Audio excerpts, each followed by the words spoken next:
Alright, hey guys, welcome back to another video. Today we're going to be talking about the devs, speaking on how caravans work, criticism that they have received, and also some income and wages. So I made a similar video a couple of days ago and you guys loved it, so I decided to find more dev replies on the forums and go over them with you. So before the video starts, my script is on the screen and it will also be in the description like always. Also, all the posts that were made on the official Tailwoods forum, I'm going to link the beginning of the conversation below as well. So yeah, let's get right into it. So first, we have a dev responding to two different issues. First issue being is someone who is having trouble making any income from anything like workshops or fiefs. The dev replied and asked for the player to send in their save and that they will look over it and see what the issue is. Second issue being caravans are making absolutely nothing. So the dev responded to this by explaining how a caravan makes its income for the player. Basically, here how it goes. When the caravan's capital or money they have on hand goes below 5,000, you pay the difference so the caravan can go back to having 5,000. So let's say a caravan has 4,200, right, as pretty much the capital or money they have on hand, the dinars, right? You're gonna have to pay 800 so they can go back to 5,000. It's gonna be as an expense and it's gonna be taken out of your daily income. Now, if the caravan's capital goes over 10k, the player gets 10% of the extra capital or the extra dinars after 10k. So let's say a caravan makes 15k, you will get 500 because 15k minus 10k, which is the extra, is 5k, and then 10% of the 5k is 500. So that's what you would receive as your daily income from the caravan. Once you receive the dinars, your caravan will be back then to 14,500. So that 500 that you receive will be taken out of your caravan, obviously. Also, wages are now paid before you receive your profits. So sometimes wages will result to the player making zero profit because, you know, the caravans have to first pay off their, people who go with them before they pay you for the extra profits they receive.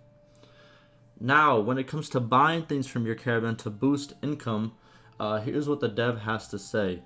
Dev stated there's not much of a way to gain the system because if you buy all the caravan's inventory, right, the caravan will buy it all back in the next town that they visit, resulting in no huge income boost. So pretty much if you buy everything off of them, they're going to go to the next town and they're going to buy similar items back, you know, to support the caravan, whether it's food, horses, or, you know, goods of that nature, right?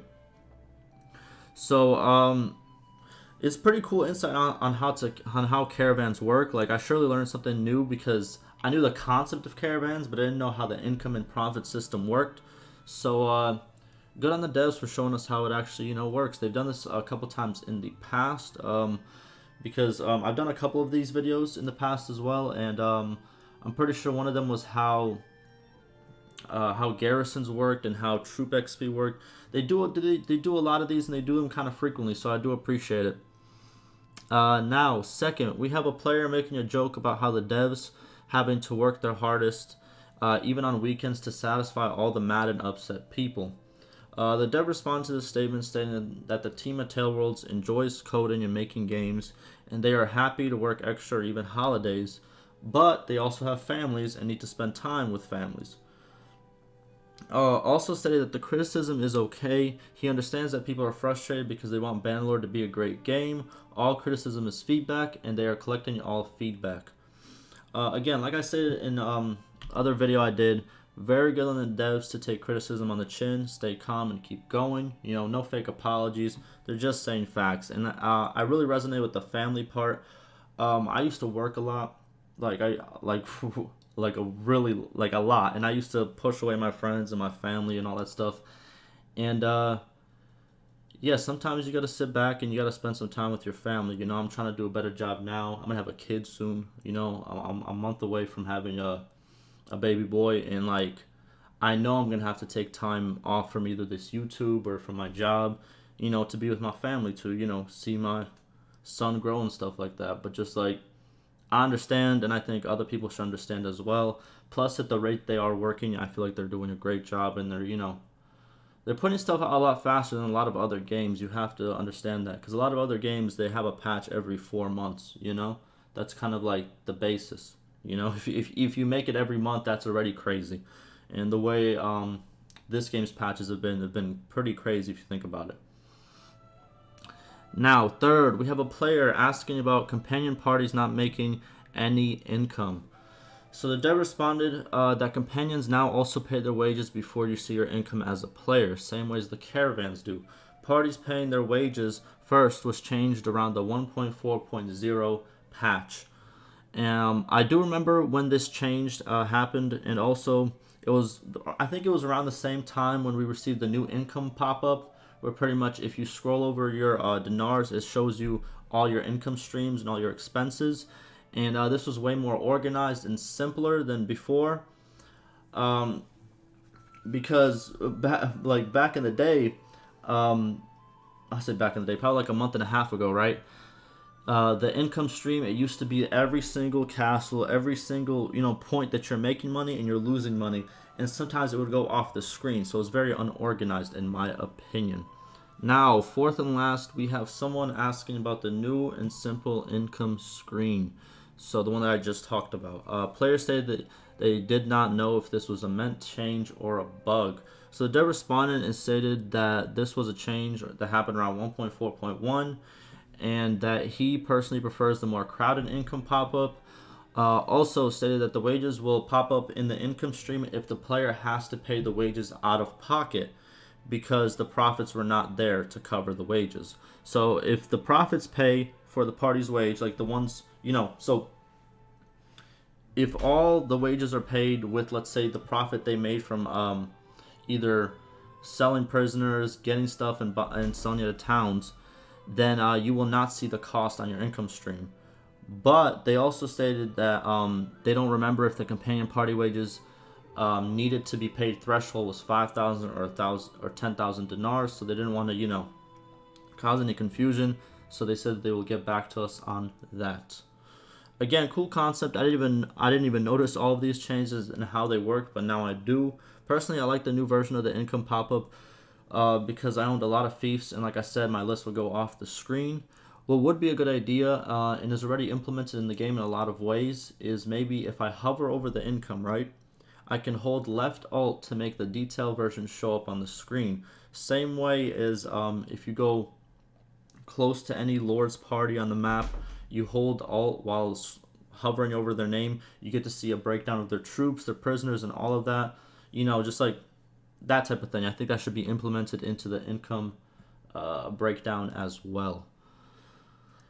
So those were all the statements that were made, and I want to say that I appreciate the devs for the continued communication regardless of the criticism. Keep up the good work. Don't mind the impatient people and just work on the game. Keep us up to date. And lastly, if you do want to play in a stable environment, I always say this, it's in beta test right now. So if you want to play in a stable environment, please play on the stable live patches of the game. I play on 1.3 and I'm doing great. 1.3 wars aren't as bad. The economy is good in game. Yeah, there's some new features that are missing, but at the same time, it's a stabler game, and obviously it's stabler than the beta patch, which is, like I said, meant to be a beta patch for beta testing and things of that nature. So stuff will be broken. And yeah, so if you want to see a video on how to revert to a stable patch, the link will be down below, and I really do suggest you check that out. And you guys liked my rant from what's it called, my rant from the video I made yesterday, so I'm just going to include it in this video. I enjoyed it. I was tired. I let some of my feelings out. You guys enjoyed it, so the video's over. You guys can click off right now, but if you missed my rant, here it is. All I have to say about the devs is they are literally one of the best I've seen in the I'm not going to say the upcoming years, but like the years leading up to this. There's been a lot of developers that have really dropped the ball, in my opinion, when it comes to being active, or pretty much just abandoning games that don't do well, right? But these devs, they're always on the forums. They're always responding, regardless if it's hateful stuff, or if it's, you know what I mean, they're always responding, you know. They back up their statements. They're not just saying sorry this, sorry that. They're, you know, they're staying active and they're giving us changes. Give me another game that gives us 5 hot fixes in a week. Give me another game that in the past 3 months after its launch is giving us how many major patches plus how many hot fixes? What, 20, 30, 40? Name a game. I don't think you can. I don't think you can name any devs that have been as active as the Bannerlord Tailworld Studios, I think. Name me one. Just one. I don't think you really can at this point. And also, to the ones complaining, you bought an early access game that the devs stated need a lot of work and will take at least 1 to 2 years to finish. But there's so many problems. Well, the dev told you this before you bought it. But constant updates break my save and mods. You don't have to play in the beta patch then. Because if you play in the beta patch and patches come out, obviously it's going to break your mods. You can change to a stable version of the game and play with your mods. And your game won't auto-update. It's a very simple concept, and I've mentioned it in a lot of videos. And it's mentioned pretty much everywhere, you know? Even the devs have mentioned it, and it's mentioned on Reddit and all these other places. And then the best thing that I love hearing from people, but it took them 8 years, and this is what they made. The devs didn't just release with Fire and Sword, which, you know, was the one that came after Warband, and then automatically start Bannerlord. That's, you know, that's not how life happened. That's not how life works, you know. So life happened, other projects happened.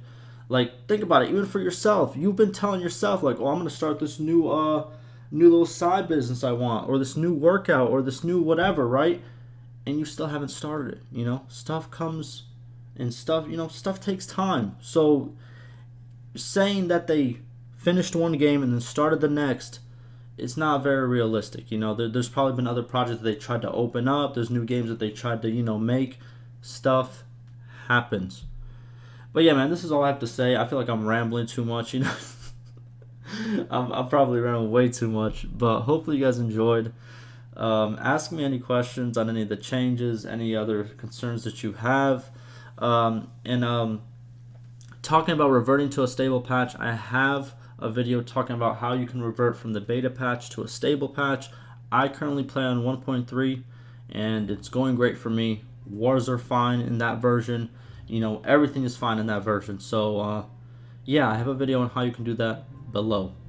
But like always, stay safe.